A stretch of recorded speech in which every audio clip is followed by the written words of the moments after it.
안녕하세요, 아이공입니다. 오늘은 베란다 시공할 때 알아두면 정말 도움이 되는 꿀팁들을 준비했어요. 여러 현장을 다니면서 이건 꼭 알아두면 좋겠다 하는 내용들을 정리해 봤거든요. 베란다 시공을 계획 중이신 분들이라면 이번 영상이 정말 도움이 될 겁니다. 그럼 가보시죠. 결로 때문에 페인트가 일어난 부분은 그냥 덧칠하면 안 돼요. 먼저 스크래퍼로 벗겨낸 다음에 다시 페인트를 칠해야 재발을 막을 수 있습니다. 작업할 때는 창틀이나 바닥, 보일러, 가구 같은 부분도 꼼꼼하게 신경 써야 해요. 또 옮길 수 있는 가구나 전자제품은 미리 다른 곳으로 옮겨두고 창문에 블라인드 같은 게 있다면 작업 전에 제거하고 보양을 해주면 더 좋습니다. 네, 이거는 락스랑 물을 희석시킨 희석액이에요. 이걸로 곰팡이를 먼저 이렇게 제거를 해준 다음에 이 위에 터치업을 하게 될 거예요. 지금 바인더 작업을 할 건데 이렇게 시멘트 벽에서 페인트들이 결로 현상으로 인해서 떨어진 부분들의 작업을 할 거예요. 오래된 구축 아파트나 이런 곳들은 접착력이 굉장히 떨어지기 때문에 바인더 작업을 꼭 한 다음에 퍼티 작업을 해야 접착력이 좋습니다. 네, 그래서 사마 페인트에서 나온 수성 바인더 고점도 이용해서 지금 작업을 할 건데, 바인더를 보통 바를 때 튀는 현상도 적고 고점도라서 롤러 작업도 편안하고 또 접착력도 좋아가지고 구축 아파트나 이렇게 벗겨진 데 사용하기 굉장히 좋습니다. 수성 바인더를 사용해도 되지만 일반 수성 바인더의 경우에는 묽기 때문에 작업이 상대적으로 불편한 점이 있습니다. 고점도 바인더는 점성이 뛰어나서 튀지 않고 접착력도 높은 특징이 있습니다. 이게 확실히 고점도다 보니까 로라를 굴릴 때 이렇게 칠해도 얼굴에 튀지를 않아요. 작업성이 상당히 좋습니다. 페인트 결로 현상으로 일어난 부분이나 크랙이 가 있는 부분들의 바인더를 전부 다 발랐어요. 그 위에다가 퍼티 작업을 통해서 면을 좀 평활하게 맞춰주는 작업을 할 예정입니다. 이 두 가지를 한 면 한 면에 발라보면서 약간 점도랑 비교를 했을 때 어떤 게 좀 더 보시는 분들께서 편하게 바를 수 있는지 한번 알려드려 볼게요.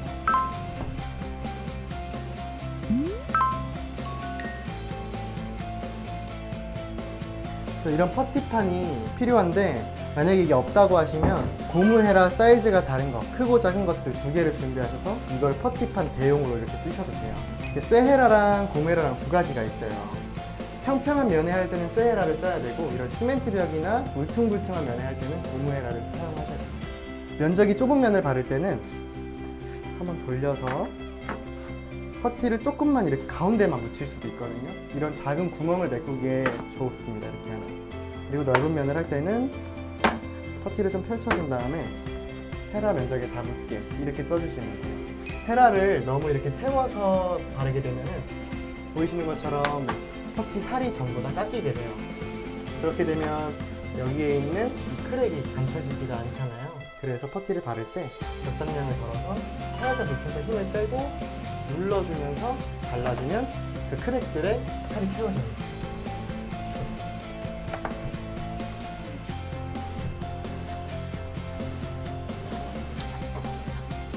이번에는 아이생각 수성 탄성실로 한번 옆에 면을 발라보도록 하겠습니다.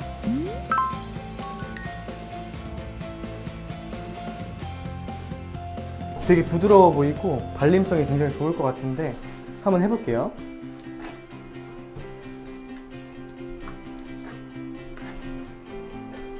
되게 부드러워가지고 발릴 때 작업하시기에 굉장히 편안하실 것 같아요.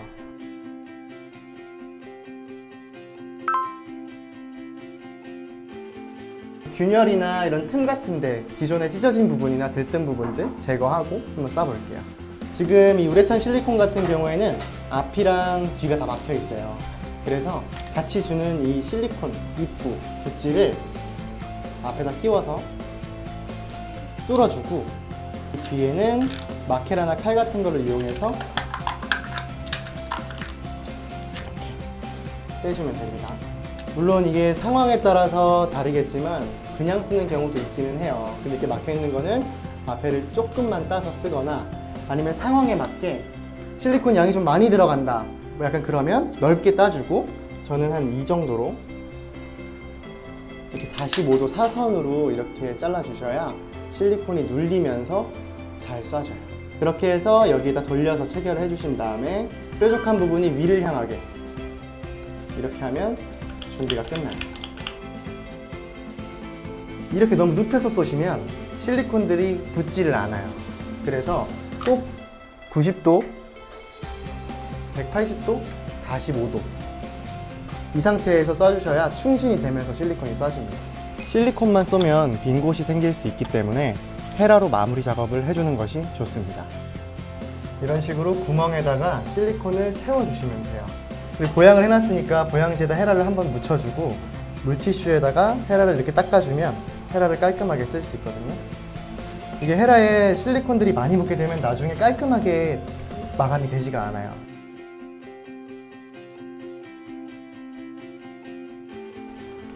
만약에 이렇게 라인을 따놓으셨으면은 테이프하고 만나는 이 부분에는 바짝 긁어주셔야 되거든요. 그래야 나중에 뗐을 때 이 실리콘들이 들고 일어나지 않아요. 바짝. 곰팡이가 제거가 되고 건조까지 다 됐거든요. 그래서 수성 도포해보도록 하겠습니다.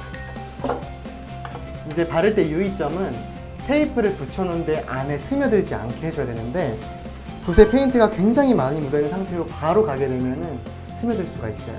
그래서 벽체에다가 붓에 있는 페인트를 좀 덜어주고 빈 붓으로 위에를 가야 됩니다. 그래야 최소한으로 묻힐 수가 있어요. 그리고 롤러 작업할 때 팁 하나, 압력을 너무 세게 주지 말고 항상 일정한 힘으로 한 방향으로 밀어주는 게 중요해요. 이렇게 하면 페인트가 고르게 발리고 자국도 덜 남습니다. 페인트를 고를 때 수성이 좋을지 유성이 좋을지 고민이 많이 될 텐데요. 일반적으로 실내 작업이라면 수성 페인트를 많이 사용합니다.